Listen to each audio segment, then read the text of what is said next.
What's up, people? It's your man Chef from Off the Dome back in for another video. And today I'm going a little introspective into the Megan Thee Stallion, Tory Lanez so-called situation everybody keeps talking about. The truth is this: whether you agree or not, there's something fishy about the situation, or if you agree that it's odd that people are trying to destroy one guy's career or a personal situation who they basically, Megan admitted that he shot her, but you still have to do the court of law stuff and all that stuff.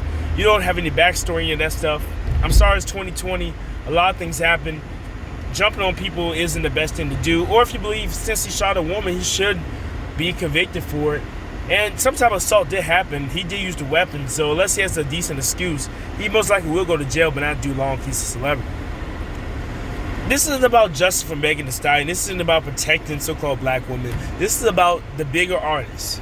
What I mean by this is the Chris Brown-Rihanna situation. Although Chris Brown was wrong in the situation, most people distance themselves from Chris Brown because Rihanna was a bigger artist than Chris Brown. She sold more records. She had bigger hit singles than Chris Brown. Chris Brown was no doubt a top charter. He was a chart topper. He was one of the biggest R&B pop acts of the late 2000s, no doubt, but Rihanna was bigger. Rihanna has songs that were basically #1 hits of the year pretty much. Before that 2009 situation, she had Disturbia, Take a Bow, Hate That I Love You, Umbrella, Pawn the Replay, Unfaithful.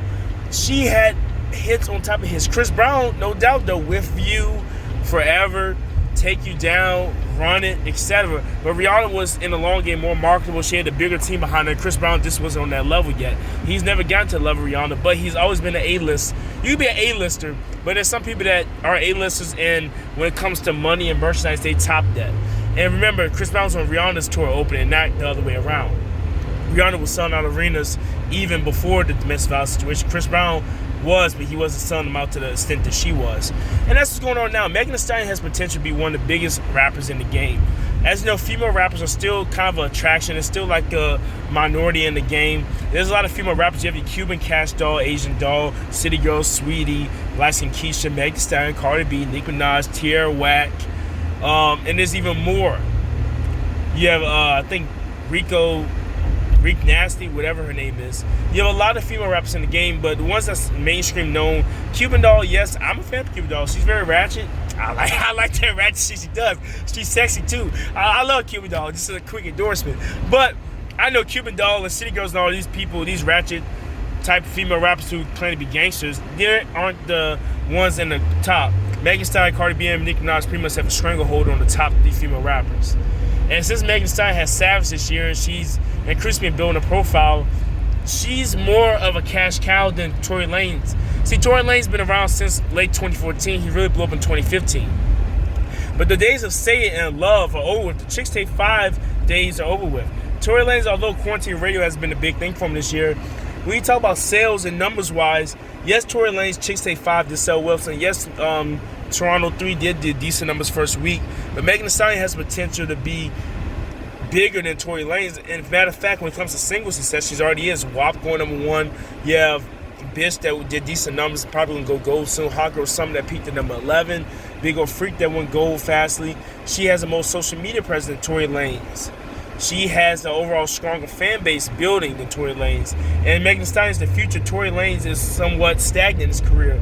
He's not gonna sell more. He's not gonna. He might get 100K one day. But as of now, he's an artist that sells pretty much from 54K to 68K at best. Megan Thee Stallion has the potential when her studio album drops finally. She has the potential to do 200K possibly if she's marketed correctly. And the endorsements she has are out of this world. Tory Lanez doesn't have that big Jay-Z, Beyonce endorsement. She doesn't have the endorsement of Cardi B. So that is the point. Megan Thee Stallion is getting caked for and getting so many people come out and support because they don't want to risk not having a Megan Thee Stallion collaboration. Taking Tory Lanez off your album now, as Kalani and JoJo did, is a huge advantage. Then it's a small sacrifice than Megan Thee Stallion not want to work for you in the future because you didn't stand up for it. There's people that could potentially be blackballed by saying anything negative about this situation and saying to give Tory a chance. Lil Boosie said, I don't want to say the wrong thing, and just separated from the situation, didn't want to say something about it right away. You already had women and men alike saying that he's not for black women, and they're coming against Boosie. Now, for Lil Boozy, it doesn't matter. He's a made man. He's already said a lot of off-the-wall things in the past, and I don't think it's going to hurt his career.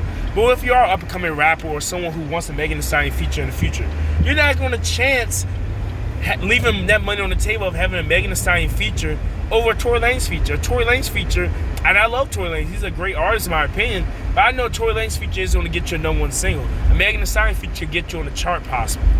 That's what I'm saying. So this isn't about what's right, it's about who makes the most money. And I hope people understand this. It's like what a lot of things that's been happening in the last couple of years. People, it's not about morals ever. Because it's about morals, they would have told R. Kelly he should be in jail a long time ago. They would have boycotted him back in 2002. But they boycotted him in 2018 after the documentary came out, after he was broke, after RC Records got all the money they could out of him.